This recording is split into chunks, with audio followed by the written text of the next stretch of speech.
Ciao a tutti ragazzi, benvenuti in un nuovo video con nuovi capelli ed ovviamente una nuova bicicletta. Come avete potuto leggere nel titolo, vi parlerò dell'RC520 Gravel del 2021 di casa Decathlon. In questo video vi spiegherò come è montata questa bici. Prima di elencarvi la componentistica però vi invito ad iscrivervi al canale perché questa cosa mi supporta tantissimo. Ora andiamo a vederla.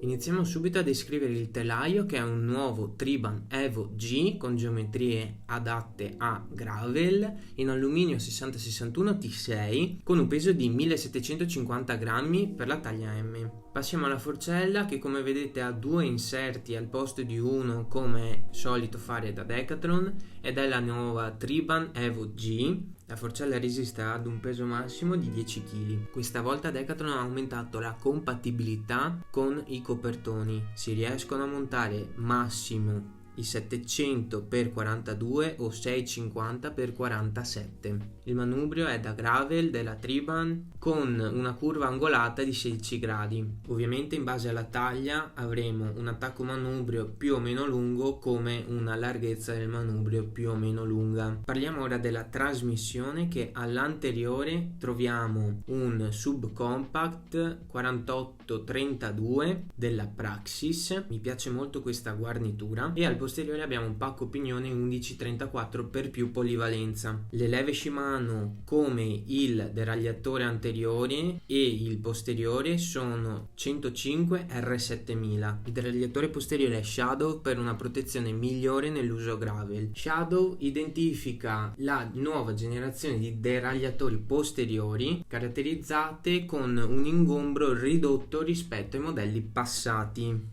Quindi anche nella trasmissione troviamo qualcosa di più ad hoc per gravel. Anche le pedivelle variano in base alla taglia della bici. Per la taglia XSS abbiamo la 170 mm, per la taglia M 172,5 mm, per la taglia LXL la 175 mm, un po' come la Triban RC520 classica. Le ruote sono le classiche Triban Gravel ed il paio pesa 2150 grammi. Per convertire le ruote da camera d'aria a tubeless basta aggiungere le due valvole tubeless ed il liquido, perché i copertoni sono già predisposti al tubeless. Parliamo ora quindi dei copertoni, che sono Hutchinson Tuareg 700 per 40. Hanno rinforzo antiforatura. La sella e reggisella sono uguali a quelle dell'RC520 e della 500 e vi rimando al video di confronto qua sopra. Il peso della bici da un RC520 classico passa da 10 kg e 400 grammi a 10 kg e 700 grammi. I freni sono di tipo ibridi, significa che la pinza è idraulica ma per azionarla ci sono i cavi. Sia il disco anteriore che posteriore sono da 160 mm, ovviamente c'è la predisposizione per il portapacchi sia anteriore che posteriore. Una cosa che mi è piaciuta tantissimo è anche la possibilità di alzare o abbassare la borraccia, perché non ci sono i classici due inserti ma ce ne sono bensì tre. Questo in un utilizzo bikepacking con una frame bag.